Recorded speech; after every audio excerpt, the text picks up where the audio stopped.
When you were a kid, when you were in elementary school, junior high, did you draw or anything? You know, I really never thought of myself as much of an artist per se, or a sculpturist, or doing any of that kind of stuff. I really didn't think of myself that way. I wish we had more, and but they kind of devoured it.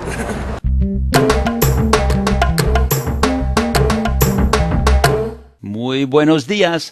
Lección 192. Tailgators. Tercera parte. Being a chef and becoming a chef is all about becoming an artist, whether it's carving ice or carving food or turning food into something lovely to behold. All of these students, every one of them, wanted you to know what they're up to, and they wanted to share their world with you. In this lesson today, I'm going to include a pretty long section on how ice is prepared for the carving. And since it's kind of a rare field trip, I thought I'd let you have most of it in one shot. Pay close attention to the Spanish words that you see at the bottom. We've had almost all of them before.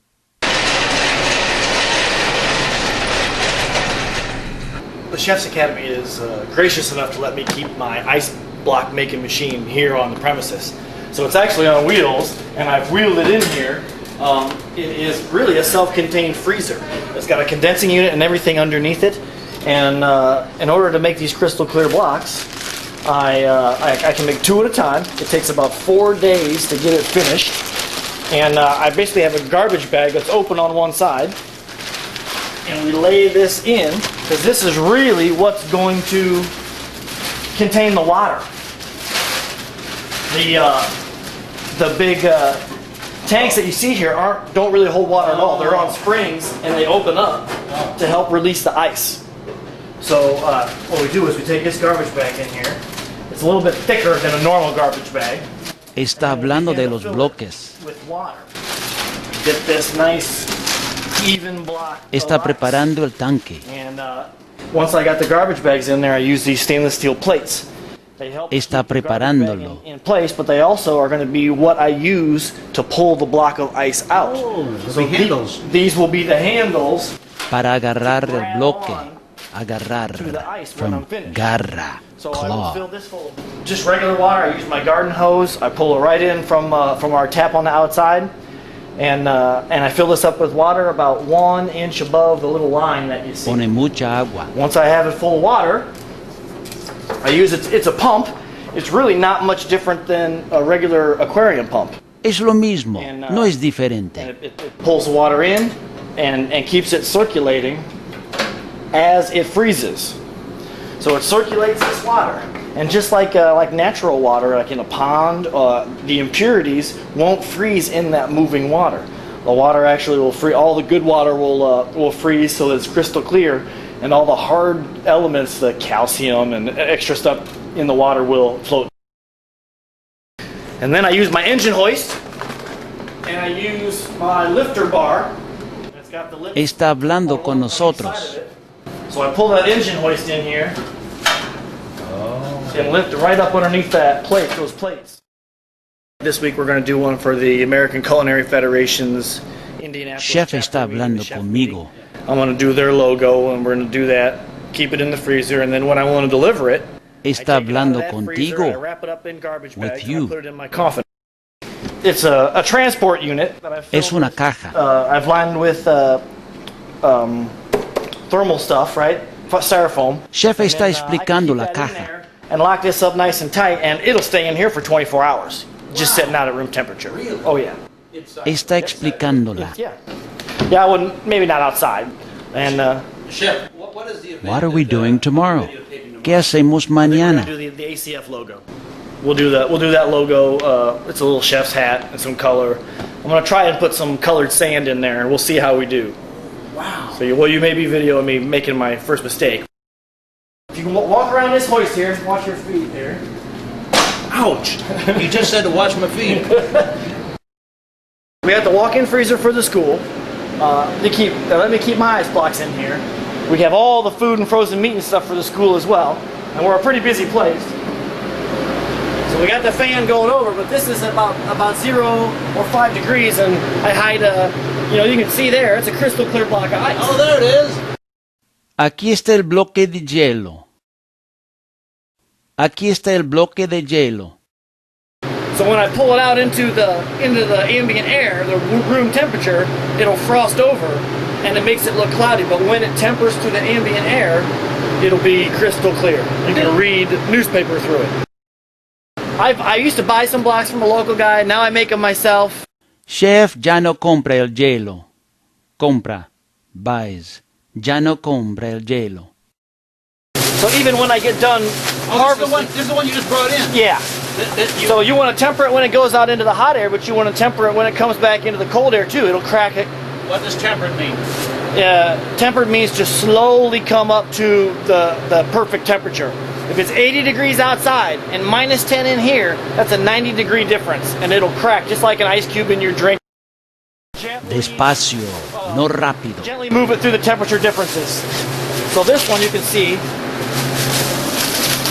this was the top in the machine over there. Yes. So there was the cloudy side on the top. So I take my saw and I carve all that off. You can even see a little bit of cloud in there, all right? But once I get done cleaning it, and once it melts a little bit, it'll shine up and be crystal clear. During a competition, a regular national ice carving competition, it's one block, 3 hours. Oh, come on. Yeah. So here, I was going to show you. The dimensions are 10 inches thick, 20 inches wide, and 40 inches long.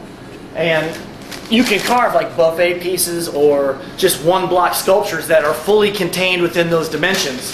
But for like competitions, you want to go beyond those borders. So imagine that this was a face of a block of ice, and this is my design. So I'm going to cut. All right, here's the front legs of the horse. So all these spots, I'm going to cut all these blocks out and reserve them. Sometimes I get dry ice and I use this as a chest, and I cut my blocks out, keep them in there, and keep them nice and cold. And then there's the tail of the horse right here. And then I cut all my bits out like a big piece of puzzle. From 3 hours, this goes from a 20 by 40 by 10 into a whole sculpture. Done.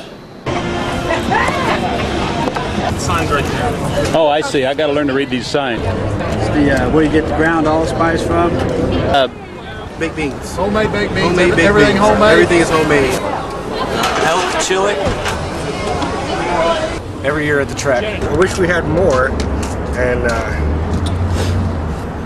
but they kind of devoured it. So, what are we looking at? All of the chef students love to talk about the things they cook. They love to tell you in detail. Here's a little sample. We got homemade stuffing, which is traditionally where I'm from, is West Texas, and traditionally we use a white cornmeal and just bake the cornmeal like cornbread, let it sit out for about an hour and a half, break it up, crumble it up, make vegetable stock with the carrots. It's carrots, onions, celery, and cabbage. That's funny. I thought I was looking at rice. This student is a Mexican American, and he spoke Spanish with his family until the age of 5. His grandfather said, "Okay, everybody, from here on out, I want you to speak English to him because we need to get him ready for kindergarten. He needs to be speaking English really well when he goes to school." From that day on, his family, his brothers and sisters included, spoke English to him. But I knew that he would understand me if I spoke Spanish, and so during this conversation, I spoke to him in Spanish most of the time, and he answered in English. In other words, he can understand Spanish fluently. But he says he wishes he could still speak Spanish. And one of the ways he stays in touch with who he is and where he came from, that is, Western Texas, is through his cooking.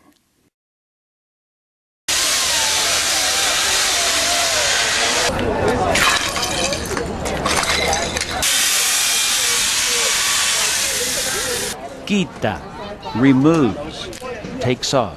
Chef quita una parte.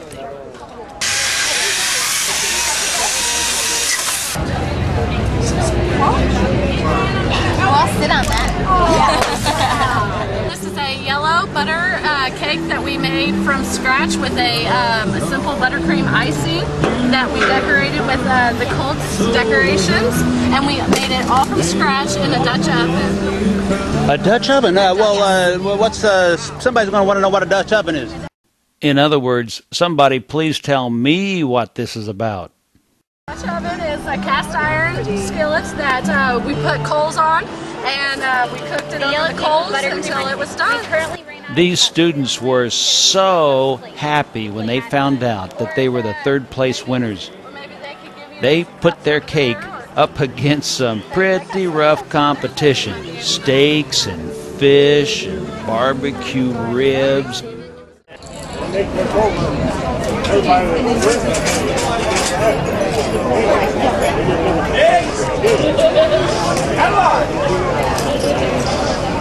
These right here, we got 2 tilapias and marinated in sour. Right here, tilapia? Yes. Marinated in sour orange juice with cilantro, 1 habanero. So you leave them with the head on. Most people don't like that. Oh yes. Tastes better. Why would it taste better? You have all the flavor. The flavor of the head? That's where most of your fish flavor comes from. A lot in the head. Really? How? How can that be? From all the bones. It has a lot of bones, cartilage, fat up in there. Oh.